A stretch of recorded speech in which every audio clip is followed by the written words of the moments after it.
మీరు పూర్తి చేయలేదన్నటువంటి విషయాన్ని ఇక్కడ గుర్తు చేస్తూ ఆయన హయాంలోనే అంటే జగన్మోహన్ రెడ్డి గారి హయాంలోనే మేము స్వామివారికి ప్రతిరోజు సుప్రభాత సేవ తర్వాత భగవంతునికి నివేదనగా పెట్టేటువంటి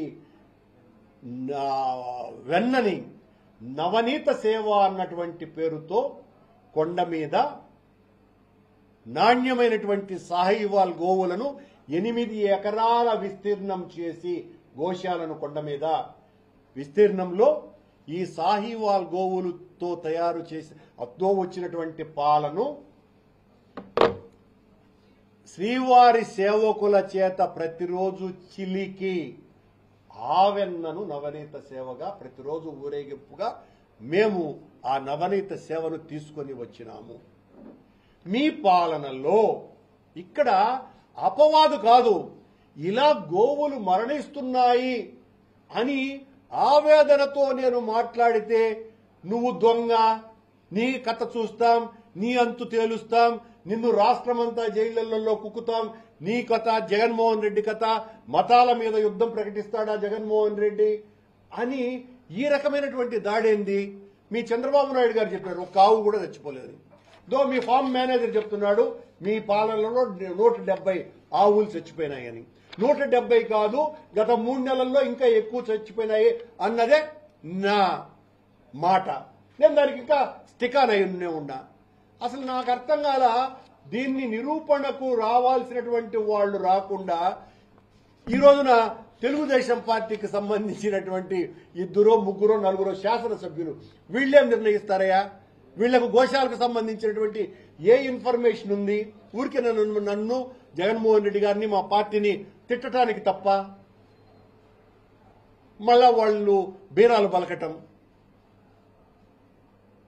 గోవులకు జరిగినటువంటి నష్టం ఇంకా నేను చెప్పాలంటే ఈ 10 నెలల కాలంలో మీ పాలనలో అనేక ఆచారాలకు భిన్నంగా కార్యక్రమాలు జరుగుతున్నాయి, అరాచకాలు జరిగినాయి, హింసాత్మక సంఘటనలు జరిగినాయి. 5 రోజుల ముందు శివ అనేటువంటి ఒక జీపు డ్రైవర్ని కొండ మీద కొట్టుకొని తాగి హత్య చేసినారు. దాదాపు ఈ 70 సంవత్సరాల తర్వాత జరిగినటువంటి హత్య మీ కాలంలో జరిగింది. దీనికి సమాధానం చెప్పాలి కదా మీరు. చెప్పులు వేసుకొని వైకుంఠం క్యూ కాంప్లెక్స్ నుంచి మహాద్వారం వరకు వచ్చినారు, బిర్యానీలు తిన్నారు, తాగి కొట్టుకుంటున్నారు, బెల్ట్ షాపు దొరికింది కొండ మీద. ఇక ఏ అపచారం జరగలా మీ దగ్గర? మా మీద ఎగిరికి పడిపోతున్నారు. మేమేదో చాలా నేరగ్రస్తులైనటువంటి వ్యక్తులుగా. దీనికి సమాధానం ఇవ్వవలసినటువంటి బాధ్యత మీ మీద లేదా? సరే, ఈ ఫార్మర్ అతను ఎవరు, హరినాథ్ రెడ్డి ఈ రకమైనటువంటి అకృత్యాలన్నీ పాల్గొన్నాడు అని చెప్తున్నారు. అవునయ్యా యువ గారు, మీరు ఆయన అకృత్యాలకు పాల్పడినప్పుడు ఆయన మీద మేమే విజిలెన్స్ ఎంక్వైరీ చేసింది. మీరు వచ్చిన తర్వాత ప్రక్షాళన అన్నారు కదా, మీరెందుకు సస్పెండ్ చేయలా? మొన్న తొక్కిసలాటలో ఎందుకు సస్పెండ్ చేశారు హరినాథ్ రెడ్డిని? 8 నెలల పాటు ఎలా కొనసాగించినారు? ఒక తప్పును ఎత్తి చూపితే మా మీద దాడి చేయటానికే మీ సమయాన్నంతా కూడా వాడుతున్నారే తప్ప, నిన్న ఇన్ని మేము ప్రక్షాళన చేసినామని చెప్పినారు. మొన్న రాత్రి డ్రోన్ ఎగిరింది. ఏమన్నా అంటే మీ కాలంలో ఎగరలేదా, మీ కాలంలో చేయలేదా, మీరు చేసిందంత తప్పు. అవునయ్యా, మా కాలంలో కూడా మీరు చర్చి కట్టినారు అని చెప్పినారు. మీరు వచ్చి అధికారంలో 10 నెలలైంది. చర్చి ఎక్కడ కట్టినారో చెప్పకుండా ఎందుకయ్యా మీరు నిరూపించగలిగిపోయినారు? మా కాలంలో మేము వెంకటేశ్వర స్వామి ఆ బ్రహ్మోత్సవాలకు ఎలక్ట్రికల్ పోల్స్ పెడితే శిలువల్లాగా ఉన్నాయని ప్రచారం చేసినారు. ఎక్కడయ్యా శిలువల్లాగా ఉన్నాయి? ఇలా ఎన్ని రకాలైనటువంటి అబద్దాలతో ఈ అబద్దపు ప్రాపగండా చేసి ప్రజలను నమ్మించి మీరు అధికారంలోకి వచ్చినారు. మేము ఈ రోజున మీరు చేస్తున్నటువంటి జరుగుతున్నటువంటి యథార్థ ఘటనల్ని వెలికి తీసి చూపిస్తే మేము రాజకీయం చేసిన వాళ్ళమా? మేము ఎక్కడ రాజకీయం చేశాం? మేము జరుగుతున్నటువంటి సంఘటనలను మాత్రమే చెప్తున్నాం. మీ మీదేమన్నా వ్యక్తిగతంగా మాట్లాడుతున్నామా? ఏ ఒక్క వ్యక్తి మీద వాళ్ళ వ్యక్తిత్వ హననానికి మేము పాటుపడ్డామా? లేకపోతే వాళ్ళతో బ్యాడ్ బిహేవ్ చేస్తున్నామా? నన్ను నీచాతినీచంగా మాట్లాడినటువంటి బిఆర్ నాయుడు గారిని ఏమన్నా మాట్లాడినానా? భానుప్రకాష్ రెడ్డి గారిని గురించి నేనేమన్నా మాట్లాడినానా? మీరు వాస్తవాన్ని డైవర్ట్ చేసేటువంటి కార్యక్రమం చేస్తున్నారు.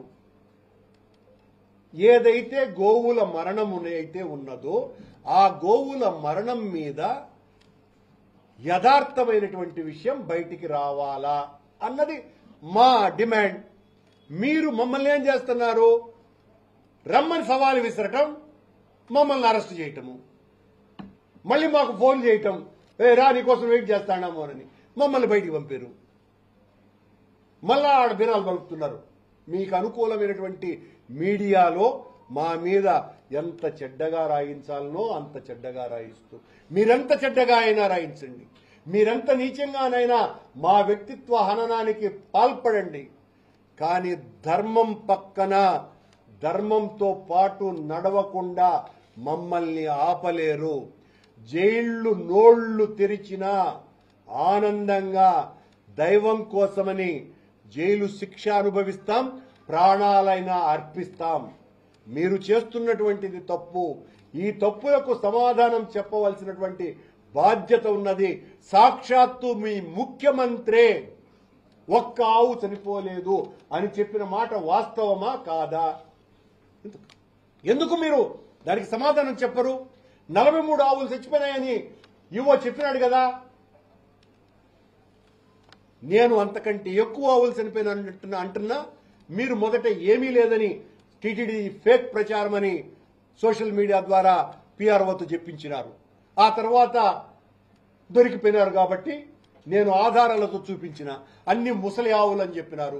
నేను చూపించిన ఆవులలో సగానికి పైగా లేగదూడలే ఉన్నాయి.